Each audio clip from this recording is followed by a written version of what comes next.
வணக்கம் நண்பர்களே, இன்றைக்கி ஏரிக்கு தாங்க மீன் பிடிக்க வந்திருக்கோம். இன்றைக்கி 2 ஸ்பைடருக்கு ஒரு பால் செட் யூஸ் பண்ணியிருக்கேங்க. சரிங்களா, இன்றைக்கி வந்து நல்லா சரியான வேட்டைங்க. ஒரு கட்லா ஒரு ரோகு நல்லா கண்டுச்சுங்க. அது எப்படி பிடிச்சோன்னு சொல்லி பார்க்கலாங்க. நீங்கள் நம்ம சேனலுக்கு இப்போ தான் முதல் தடவை வரீங்கன்னா இது மாதிரி ஃபிஷ்ஷிங் சம்மந்தப்பட்ட வீடியோஸ் தாங்க நம்ம சேனல் ரெகுலராக வருதுங்க. அதை ஹூக் எப்படி மேக் பண்ணலாம், பைட் எப்படி ப்ரிப்பேர் பண்ணலாம், fishing videos, snake cut fish, அதாவது விரால் அவர் இது மாதிரி மீன் பிடிக்கிறது, ரோகு கட்லாம் மீன் பிடிக்கிறதுலாம் ரெகுலராக வருதுங்க. நீங்கள் பண்ணுற ஒவ்வொரு சப்ஸ்கிரைப் தான் எங்களுக்கு அடுத்த வீடியோ பண்ணுறதுக்கு மோட்டிவேட் தரும். சரிங்களா, குறி வச்சா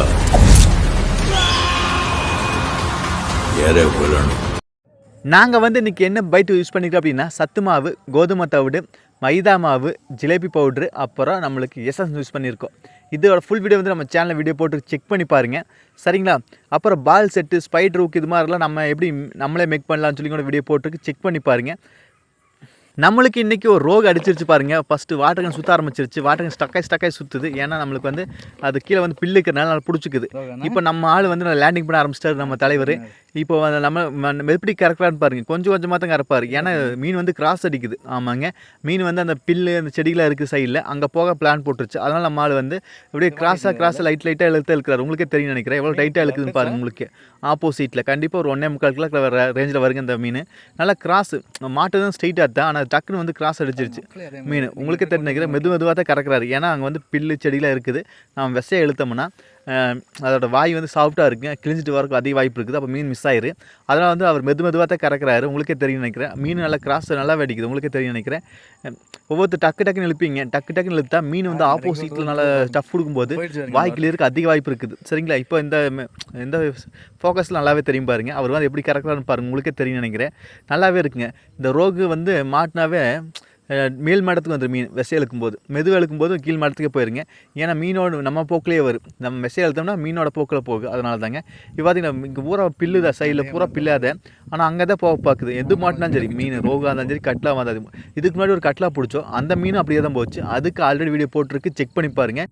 ஒரே முட்டா வீடியோ போட்டால் ஒரு 10 நிமிஷத்துக்கு மேலே போயிருங்க. அதை நான் யாரும் பார்க்கவும் மாட்டேங்க. அதனால தான் தனித்தனியாக போடுது. இப்போ பார்த்தீங்கன்னா மீன் வந்து பக்கத்தில் வந்துருச்சு. வந்தோடனே பில்லுக்குள்ளேயே தான் போகுது. ஆமாங்க, அவர் பாருங்க ஒரு அடி பக்கமாக தான் கறக்கிறாரு. அதிகமாக கறக்க கிடையாது. ஏன்னா விசையெல்லாம் இழுக்கல, அவர் மெதுவாக தான் இழுக்கிறாரு. ஏன்னா மீன் வந்து கிராஸ் அடிச்சிருச்சு. அப்போ மீனை கிராஸ் அடித்தாவே அந்த பில்லுக்குள்ளே போகும்போது மெதுவாக தான் அதோட போக்கில் இழுக்கும்.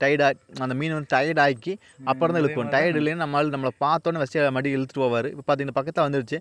அந்த பில்லுக்குள்ளேலாம் பூந்துச்சு. பில்லு லைட்டாக தான் வருது. பில்லு லைட்டாக விலகி அப்புறம் வருது மீன். உங்களுக்கே தெரியும் நினைக்கிறேன். நம்மளுக்கு வந்து இந்த ஸ்பைடருக்கு வந்து நம்ம இது வந்து ஸ்பைடருக்குள்ளே மாட்டுச்சு. எல்லா மீனும் ஸ்பைடருக்குள்ளே மாட்டுது. ஸ்பைடரில் கீழட்டு முள் இருக்குது, மேலட்டு முள் இருக்குது. நல்லா ரிசல்ட் கிடைக்குங்க. ஆனால் நம்ம இந்த மீன் வந்து இந்த கரை மட்டத்தில் இருக்கும்போது இழுக்க நல்லா இருக்குது. ஆனால் வந்து இந்த ஆற்று இது மாதிரி பிடிக்கும்போது கரடு மூடாக இருக்குது. அந்த பகுதி இந்த ஸ்பைடருக்கு வந்து நம்ம கையில் லேண்டிங் பண்ணும்போது பார்த்து லேண்டிங் பண்ணணும். மீன் வந்து பக்கத்தில் வந்துச்சு. பார்த்து உங்களுக்கே தெரியும் நினைக்கிறேன். மீன் வந்து பக்கத்தில் மேல் மட்டும் வந்துருச்சு. ஆமாங்க, இது 1.5 கிலோ சைஸில் கண்டிப்பாக இருக்கும். 1.25 கிலோ அந்த சைஸில் கண்டிப்பாக இருக்குங்க. பார்த்தீங்களா, ஒரு வாரத்தில் எப்படி இழுக்கிறாரு உங்களுக்கே தெரியும் நினைக்கிறேன். மெதுவாக அப்படி தரையாட்டு இழுத்தாரு. தூக்கலாம் கிடையாது, தரையை இழுத்தார். உங்களுக்கே தெரியும் நினைக்கிறேன். இந்த மீன் எவ்வளோ டஃப் பிடிச்சிருந்தீங்களா அப்படி. ஏன்னா செடிக்குள்ளே போச்சுனாவே நம்மளுக்கு ஆஃப், அதுக்கு ஆஃப், அப்படி தான் இருக்குது.